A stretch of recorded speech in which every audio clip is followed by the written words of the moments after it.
The movie opens on a stormy night in New Jersey, and the police are guarding a highway looking for a criminal. Shortly after, they stop a speeding truck, and an officer approaches the driving woman to ask for her license. When she doesn't respond, the officer senses something amiss and orders her to step out. Meanwhile, the other officers check the truck and are shocked to discover a herd of dogs in the cargo. Afterwards, a psychiatrist, Evelyn, is urgently summoned at the police station to conduct an evaluation of a detainee. Upon arrival, she finds the same woman sitting on a wheelchair and smoking inside a cell. Several fresh wounds are visible on her back. As Evelyn asks for her name, the woman turns around and is revealed to be a disguised man named Douglas Monroe. He tells her that the dogs in the truck are his children. Evelyn then persuades him to share his story, cutting the scene to a flashback. Turns out that Douglas grew up in a religious family that raised dogs for fighting. His strict father, Mike, often used to starve the dogs to make them more aggressive. Their family was clearly dysfunctional, as the short-tempered Mike frequently used to hit Douglas and his mother, especially if they tried to feed the dogs. On the contrary, Mike was happy with his older son, Richie, who was cruel as he was. Douglas loved his father's dog, so he used to pet and talk to them, even sneaking food for them sometimes. One day, his brother caught him red-handed and complained to their father. Mike then confronted him during the meal, and Douglas admitted that he loves the dogs more than his family. Infuriated, his father dragged him outside the house and threw him inside the dog's cage, locking him there. From that day onwards, Douglas lived his life in the cage, eating dogs' food and even spending the freezing winter there. One day, his pregnant mother brought him several cans of food and told him to hide them from his father's sight. She further revealed her decision to run away for the sake of her unborn child. In the present, Douglas says that he doesn't hate his mother at all for doing this. With this information, Evelyn returns home in the morning. As she talks to her mother, she learns that her ex-husband, who is legally prohibited from visiting them, is somewhere nearby, wanting to see his son. However, Evelyn dismisses her mother's concern, leaving her upset. The scene then shifts to a flashback, showing the events before Douglas's arrest. In an abandoned college building, he was visited by a teenage boy, Yuan, who brought him a puppy that had been discarded on the street. The boy asked his help for Martha, an old owner of a local laundromat who also attended to Douglas's needs. Turns out Martha had been constantly bullied by a gangster named El Verdugo, who always took away her profits. When she was unable to pay, he forced her to sell her beloved family belongings. Douglas was enraged by the story, and he promised the boy that he'll handle the situation. Later on, he disguised himself as a woman and sat outside the same club where gangsters hung out. He sent one of his dogs inside with a phone in its mouth, and the dog dropped it on the gangster's table. He's trained his dogs to examine floor plans and blueprints. As the phone rang, El Verdugo answered it, and Douglas talked to him from the other end. Simultaneously, another dog entered the club and put its mouth on the gang leader's groin, causing him to scream. That dog studied anatomy. Douglas then offered him two choices: either leave Martha alone or else sustain a permanent injury. El Verdugo had no choice but to choose the first option. Upon ending the conversation, the first dog took back the phone and ran away, followed by the second one. Back in the present, Evelyn visits Douglas's residence, which looks like a battlefield, as there are bullets and several bodies lying down. As the police investigate the place, Evelyn grabs some of Douglas's belongings. She then returns back to the station to learn more about him before making a final verdict. With this, the scene goes to another flashback. As Douglas continued to spend his days in a cage, one of the dogs got pregnant and eventually gave birth to several puppies. Strangely, they had human butts. Not wanting them to suffer from his father's cruel treatment, Douglas kept them hidden. But one day, Richie found them and relayed the news to his father, who then came outside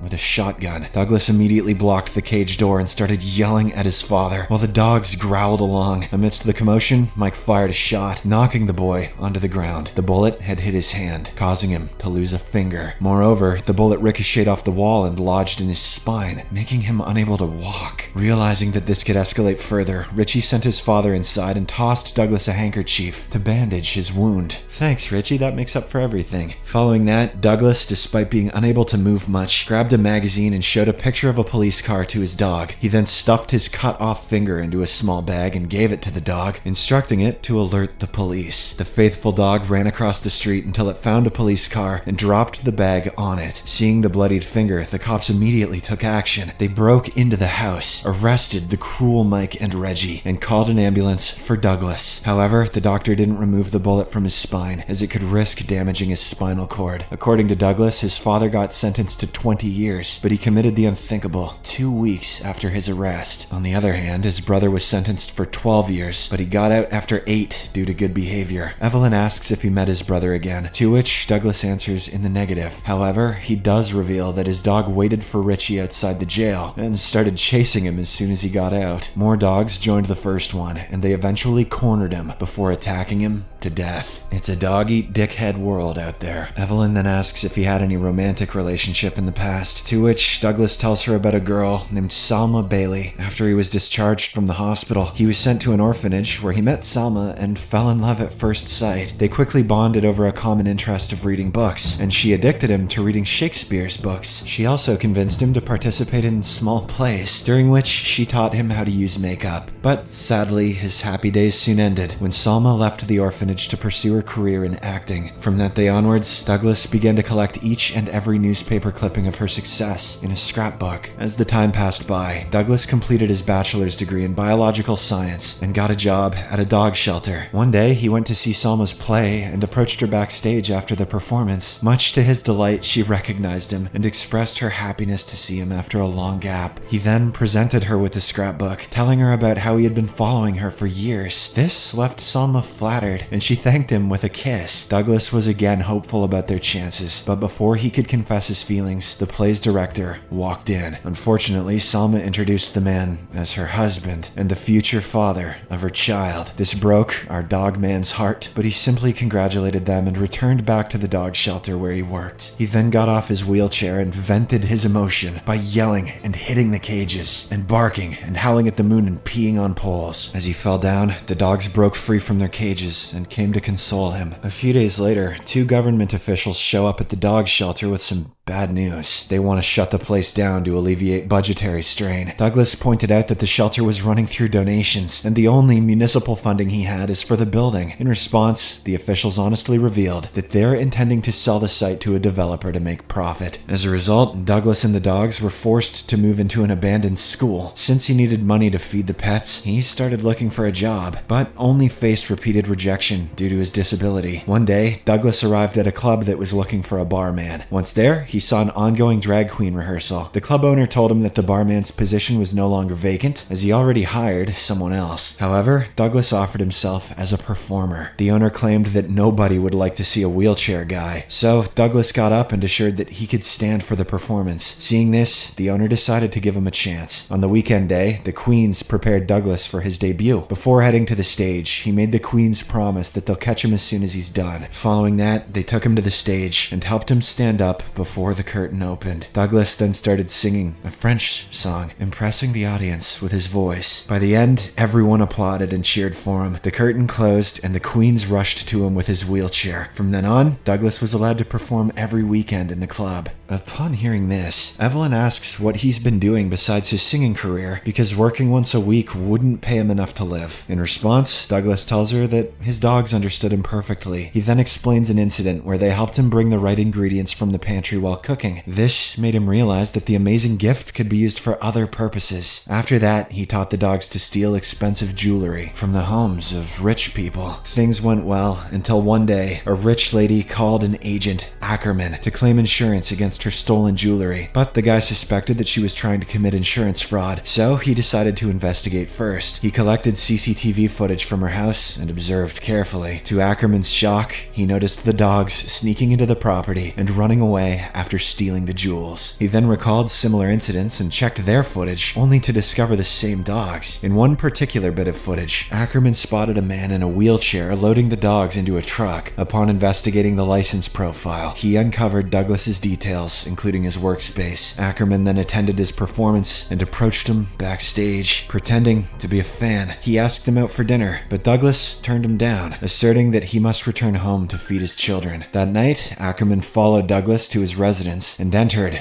with a handgun. The latter spotted him through a CCTV monitor and immediately instructed his dogs to prepare for an intruder. After a while, Ackerman broke into Douglas's room and held him at gunpoint, demanding the stolen jewelry back. This is how insurance agents do their job. Douglas pretended to comply, but then he signaled his dogs to attack Ackerman. This resulted in the investigator being mauled to death. While continuing on his story, Douglas also shares how he got arrested. The evening after he saved Martha, El Verdugo and his gang found his residence Upon arriving at the place, the gang leader gunned down Yuan before making their way to Douglas's room. Hearing the gunshot, Douglas immediately instructed his dogs to get in position for war, while he grabbed a shotty. He managed to get up from his wheelchair and walked out of his room via a secret narrow corridor just before the gangsters broke in. As the gang members spread through the building, the cunning dogs lured them into the prepared traps. Call him McMolly Dogkin. One was electrocuted when he stepped into a puddle of water, while another was casually mauled. The other two members fell into a covered pit, while the fifth one stepped into a rope trap, leaving him suspended against the ceiling. Finally, the sixth guy followed a chihuahua into a locker room where he was shot by Douglas. At this point, the gang leader started to get nervous, so he summoned additional men with proper weapons. While El Verdugo and his men were slowly moving through the corridor, Douglas suddenly opened fire, taking down some of them, but the gang leader also shot back and one of the bullets hit Douglas. Injured, he crawled back to his room and sat in his wheelchair. Moments later, El Verdugo walked in and pulled the trigger, only to discover that he ran out of ammo. Douglas used this opportunity to command his dogs, who then brutally killed the gang leader. Following the incident, Douglas and his dogs drove away from the scene, which was when he got arrested. Before he was driven to the station, he signaled his pets to run away from there. Back in the present, Evelyn tells Douglas that she has heard enough and leaves. Shortly after, the dogs start howling, which brings a smile to his face. He then shaves his face and dresses up nicely. The dogs soon enter the police station and scare a police officer, rendering him unconscious. A skinny dog then retrieves the keys from his pocket and sneaks them into Douglas's cell door. Following this, our hero makes his way out of his cell and walks towards a church. He stops in the shadow of the cross and tells God